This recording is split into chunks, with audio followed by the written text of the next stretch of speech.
The Jaybird is just jamming away at the rest of Division I hockey. She is the NCAA scoring co-leader. She is your CHA Player of the Week. And as of Wednesday afternoon, she is your, for the second consecutive time, College Hockey America Player of the Month. Jaycee Gebhard, what a run it has been for you individually to this point in the season, and we've still got so much more season to go.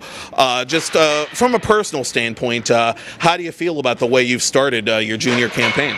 Obviously, it's been great. I've had lots of confidence the first couple months, but more importantly, as a team, we've been playing great hockey the last couple weeks, and that's kind of what we want going into Christmas break. So definitely, all of my personal success comes from the team and my line mates. So it's just been we've been playing good hockey all around. And you're about to play the consensus number 2 team in the country this weekend. You're at Minnesota for the final series of fall. Preparing for a non-conference opponent, a little bit of a different beast compared to preparing for a Penn State or an RIT or whoever, whichever one of your conference teams you're playing at a given time. Be that as it may, has to be, I would imagine, just a huge boost of confidence going in to play a tough opponent the way you guys played that Penn State series. Yeah, definitely. I mean, it doesn't really matter who it is that we're playing. We're going to play Colonial hockey, and that's what we're preparing for this week. And we thought Penn State was our best display of Colonial hockey that we've had for a while, so we have a lot of confidence going into this weekend, and we're not looking at them as the number 2, we're just looking at them as another opponent in our way, and we're going in for 2 wins.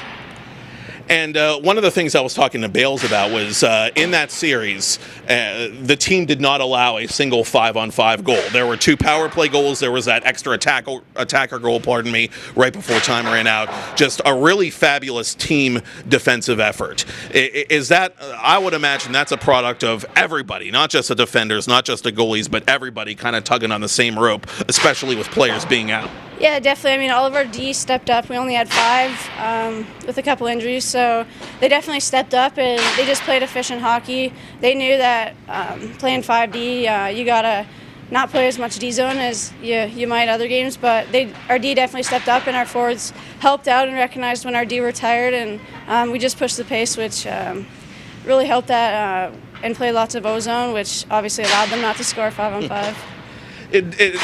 Are we at the point where the team is kind of starting to see a little bit of a light at the end of the tunnel? Because it's been a challenging fall, I know, with the teams that you've been playing and battling the tough luck with injuries. One more series and then you get the long rest. Injured players have time to heal. Players who aren't injured but have bumps, bruises, etc., have time to get their act together. Does it feel like a weight has been lifted just with the events, the on-ice events of the past few days? I think a little bit. We've been able to find a way to score more goals, which we all know was a little bit of a struggle at the start of the year, so that's kind of taking some of that pressure away, but I think we're just playing good hockey and we're kind of on a roll. Personally, I wish Christmas break wasn't coming, but I think that everyone just has kind of found their groove, and we've had more chemistry with the line, so I think that's been a big part of it. You are on the longest point-scoring streak in the history of Robert Morris women's hockey. It stands at 13 games as of this past Saturday. The first of your hat-trick goals made that so. The key to your consistency recently, what has it been? I just think staying even and not really getting too high or too low, and just kind of playing the same game every night, and as it's been working lately, and just kind of knowing that I need to score, I need to produce for us to win. So it's kind of just that in the back of my mind, and I've just had a lot of confidence around the net lately. Amber is starting to feel some of that confidence because she had, I think, goals in 3 games in a row. Yeah. She has a nice little point streak of her own going. So, you talked about getting the other players, getting the other lines to score. What you're doing seems to be rubbing off on everybody else, especially your line mates. Yeah, definitely. I mean, all lines have been playing good so the last couple of weeks, and a couple goals from the Kuzi, Sads, and Q line, which has been a big boost and takes a lot of pressure off. But everybody's just been bearing down in front, and you can see it starts in practice during the week. But yeah, I think everybody's just knowing that everybody needs to contribute for us to win, and when we do get everyone contribute, we do win, like this weekend. And again, it is the Colonials and number 2 Minnesota, Friday 8:07 Eastern Time, Saturday 2:07 Eastern Time. Check rmucolonials.com for how you can watch, listen, etc., etc. It is the last series of fall term, and I guess I will just end with keys to doing well against Minnesota. I mean, you individually have done very well on a national level. This team is going against a prominent national opponent. How do you make things kind of come to fruition this weekend?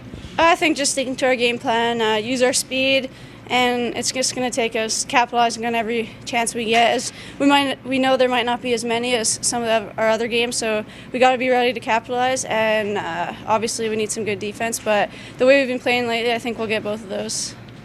You can't stop Jaycee Gebhard. You can only hope to contain her, especially as of late. She and the Colonials coming off a strong series and looking to end strong for the fall term as they take on the Golden Gophers. Thanks, Jay.